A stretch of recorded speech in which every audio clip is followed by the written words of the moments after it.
Қайырлы күн. Біз сіздермен Ұлы дала тарихы курсын одан әрі жалғастырамыз. Төртінші тақырып Ұлы Жібек жолы Еуразия құрлығындағы мемлекеттер мен өркениеттердің мәдени сабақтастығы мен экономикалық байланыстарының алғы шарты деп аталынады. Сабақтың жоспары бойынша Ұлы Жібек жолының географиялық аймақтық бағыттары, Қазақстан аумағындағы Ұлы Жібек жолы бойындағы қалалар мен қоныстар, және үшінші сұрағымыз жаһандану заманындағы Ұлы Жібек жолын қайта жаңғыртудың маңыздылығы. Бірінші сұрағымыз Ұлы Жібек жолының географиялық аймақтық бағыттары. Жібек жолы Қытай мен Орта Азия қалаларын жерорта теңізі елдерімен байланыстырып, ғасырлар бойы осы өңірлер арасында тауар мен мәдениет алмасу процесінде маңызды рөл атқарған керуен жолы. Демек, батыс пен шығысты байланыстырған мәдени көпір қызметін атқарды. Жібек жолы бұл адамзат өркениеті жасаған тарихи мәдени ескерткіш болып табылады. Жібек жолы терминін неміс ғалымы Фердинанд Рихтгофен 1877 жылы ғылымға енгізген. Жібек жолының қашықтығы 12.000 шақырымды құрайды. Қытай императорының сауда жасайтын серіктестерін іздестіру мақсатында жіберген елшісі өз еліне 13 жылдан кейін оралған деген мәліметтер бар.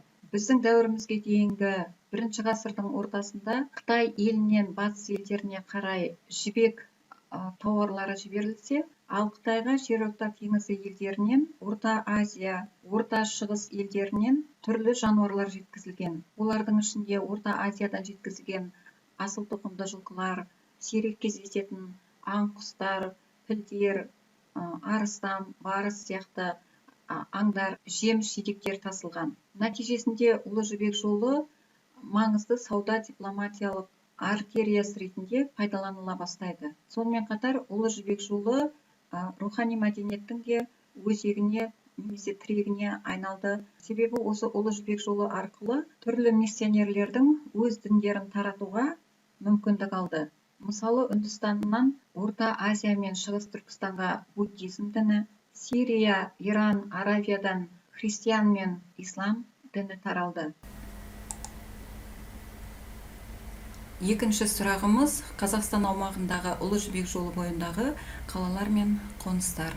Ұлы Жібек жолының ең ұзақ бөлігі Орталық Азия мен Қазақстан территориясы арқылы өтті. Ұлы Жібек жолы арқылы сауда айналымы артып, керуен қатары өскен сайын жолдың бағыттары да өзгеріп отырған. Жетісу жерінен шығысқа шығатын 3 бағыт болды. Қазіргі Қазақстан территориясымен алсақ, бірінші бағыт, яғни оңтүстік бағыт, ол Тараз қаласынан шығып, Алматыға жетіп, Шелек, Сүмбе, Жаркент арқылы шығысқа бет бұрған. Екінші бағыт, солтүстік бағыт, ол Алматы, Қапшағай қалалары арқылы Шеңгелді, Алтынемел, Қойлық қалаларын басып өтіп, Алакөл жаны мен Жоңғар қақпасы арқылы шығысқа қарай өткен. Ал үшінші бағыт Тараздан шығып Сарқан жері арқылы солтүстік шығыс Қазақстанға беттеген.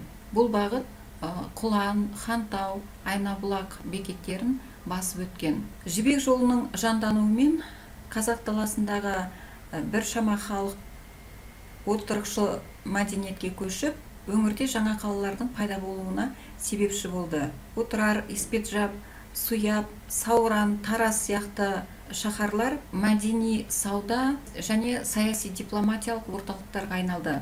Қалалар сауда жолының бойында орналасқандықтан, олар тез өркендеп, халық санының өсуіне әкелді. Жібек жолының бойында сонымен қатар Суяб, Баласағұн, Сауран, Түркістан сияқты әкімшілік орталықтарға айналған ірі қалалар да болды. Қазақстан территориясындағы Ұлы Жібек жолы бойындағы қала мәдениеті сауда мен қолөнердің, дін мен мәдениеттің ірі ошақтарына айналды. Үшінші сұрағымыз жаһандану заманындағы Ұлы Жібек жолын қайта жаңғыртудың маңыздылығы. Қазіргі уақытта Жібек жолының тарихын зерттеу, оны жандандыру, осы жол бойындағы елдердің саяси, экономикалық, мәдени байланыстарын ұлғайту қайтадан қолға алынып отыр. 1987 жылы ЮНЕСКО-ның бас конференциясының 24-ші сессиясында Ұлы жібек жолын зерттеудің халықаралық жобасын қабылдаған. Ал 1991 жылы Қазақстанда жібек жолы атты ұлттық комитет құрылды. Бұл жоба 2008 жылы жолдауда бекітіліп, 2008 жылдың қыркүйек айында Ресеймен, 2009 жылы сәуір айында Қытай Халық Республикасымен меморандумға қол қойылды. Және Қазақстан Республикасының тұңғыш президенті Нұрсұлтан Назарбаев Батыс Қытай, Батыс Европа автожолы тауарлар үшін маңызды магистраль деп атап көрсетіп, Батыс Европа, Батыс Қытай транзиттік көлік дәлізін салуды ұсынған болатын. Бұл жоба негізгі 3 бағыттан тұрды. Олар Қытай Қазақстан, Қытай Орталық Азия және 3-ші бағыт Қытай Қазақстан, Ресей, Батыс Европа бағыттары арқылы жүк тасымалдауды қамтамасыз етеді.